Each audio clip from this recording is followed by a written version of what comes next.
Welcome back, everyone, to the Late Night Review. And tonight I want to talk about a Clint Eastwood movie again.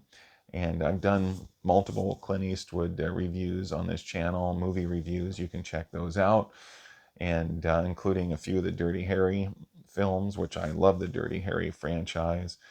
This movie that I'm going to talk about tonight is a movie that I watched as a kid quite a few times. Then I kind of forgot about it, maybe watched it once or twice over a number of years. But recently it was free and available on YouTube. And I watched it again and I enjoyed it, and it all came back to me. I'm talking about Thunderbolt and Lightfoot, starring Clint Eastwood and Jeff Bridges. And I like this movie. I like this movie quite a bit. And the story is interesting. Clint Eastwood's not a hero in here. He plays a thief, and one who has a lot of experience, by the way, and he makes friends with Jeff Bridges, or better said, Jeff Bridges makes friends with him. And an old associate at the beginning of the movie, Clint Eastwood's kind of posing. He's pretending to be a priest giving a sermon inside a church, and an old associate of his that knew him from the past who wants him dead shows up and tries to kill him. And he opens fire in the church. Clint Eastwood gets away, runs through the field, and this guy, this old associate, is pursuing him, chasing him, trying to shoot him. Jeff Bridges drives up. He's driving by and he actually sees what's going on. He picks up Clint Eastwood, saves him from being killed, and he hits the guy who was trying to kill him. I think he hits him first before he picks him up. He hits the guy who's trying to kill Clint Eastwood, picks Clint Eastwood up, rescues him. They become friends. And Clint Eastwood, he was going to go his separate ways later, but Jeff Bridges wanted to be his friend, so he befriends Clint Eastwood. And they become partners. They do become partners. And Clint Eastwood is the Thunderbolt. He got that nickname because of his past robberies.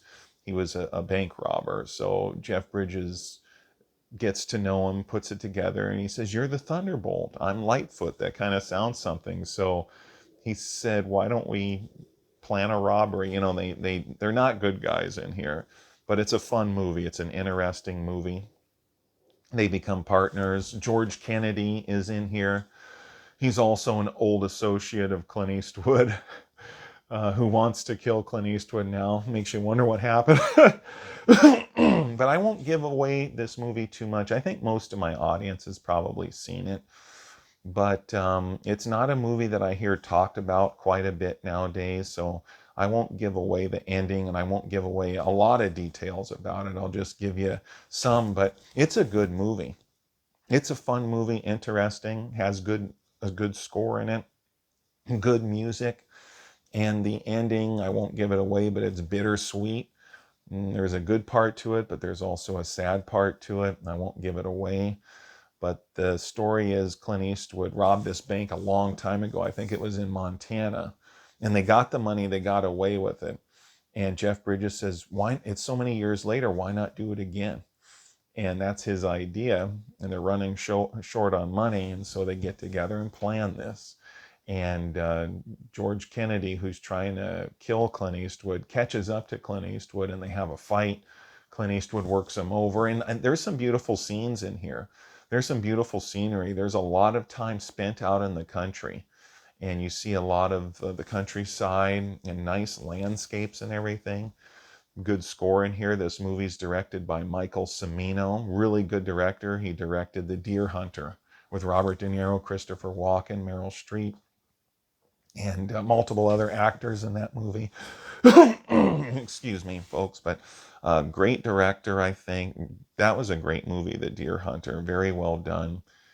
Vietnam era type movie about the Vietnam War and what people go through and how they handle it when they come back, and PTSD and all the horrible things they went through. Great movie with Robert De Niro, Christopher Walken. A rather sad movie too, and Meryl Streep.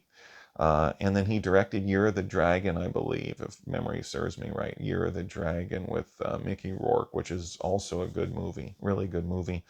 And but yeah, Thunderbolt and Lightfoot, to me, it's entertaining. It's funny. It's got actors in here, actors and actresses in here that you've probably seen in other movies and other Clint Eastwood movies too. The guy that plays Orville is in here, Jeffrey Williams or Jeffrey. I'd have to look his name up again, but he's in here. He plays Orville in Every Which Way But Loose and Any Which Way You Can. Two of my favorite Clint Eastwood movies. Thunderbolt and Lightfoot is fun. It's entertaining. It's got serious moments and it has drama in it too.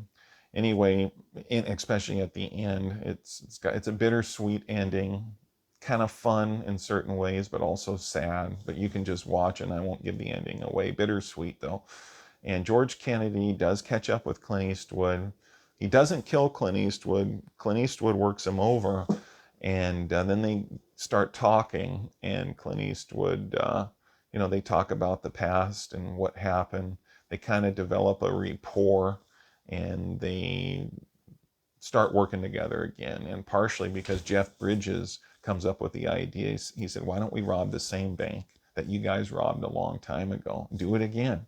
And so they all think about it. They're running low on cash, and they do. They put a plan together, and they tell you what the plan is. They go through it, and it's kind of interesting to see how they plan this and how they set this up to rob the bank. And it's a good movie to me. It's one of Clint Eastwood's. I wouldn't say it's in his top 10, but I would say it's probably in my personal top 15 Clint Eastwood movies. It's a solid Clint Eastwood movie. I like it, and it might grow on me again. It might go higher if I haven't done a ranking, folks, but just off the top of my head, I wouldn't say it's in the top 10 because, there's the Dirty Harry franchise. There's the Dirty Harry franchise, and I like all the films in that franchise. Then you got the Dollar series and all the westerns that he did, spaghetti westerns, and then all the other westerns. You have Play Misty for Me, which I actually really like that movie a lot. You have Million Dollar Baby. You have so many Clint Eastwood movies. So I probably wouldn't put it in the top 10, Escape from Alcatraz. But I kind of like this movie more than Escape from Alcatraz, though. I'll say that. I do like Thunderbolt and Lightfoot better than Escape from Alcatraz, even though I enjoyed that too. I like this better. It is a solid Clint Eastwood movie, and it might go up higher and I like it better than Firefox as well. I do like this movie quite a bit. So maybe it's in my top 12. I'm not sure, but it's a solid Clint Eastwood movie, Thunderbolt and Lightfoot. Fun movie. It's got some drama, adventure, action, and Clint Eastwood does a good job as always. Jeff Bridges does a good job, a convincing job. He kind of plays his friend, goofy kind of friend who comes up with some good plans at certain times. He's acting goofy in here, and he's funny, and but he's a good friend to Clint Eastwood, and he's a good actor. They all do a good job, I think, and I think you'll enjoy this movie if you haven't seen it. I won't give away the ending. I think most people have seen it, but it's a movie that I don't hear talked about much, so that's why I didn't want to give away too much. And I give it a thumbs up, and I hope you enjoy it, Thunderbolt and Lightfoot. This has been the Late Night Review. Thanks for watching, and please consider liking, hit the thumbs up button and subscribe and share this video. Pump it up, pump it up, hype it up, and share it. Thank you very much. This has been the Late Night Review, and have a good night.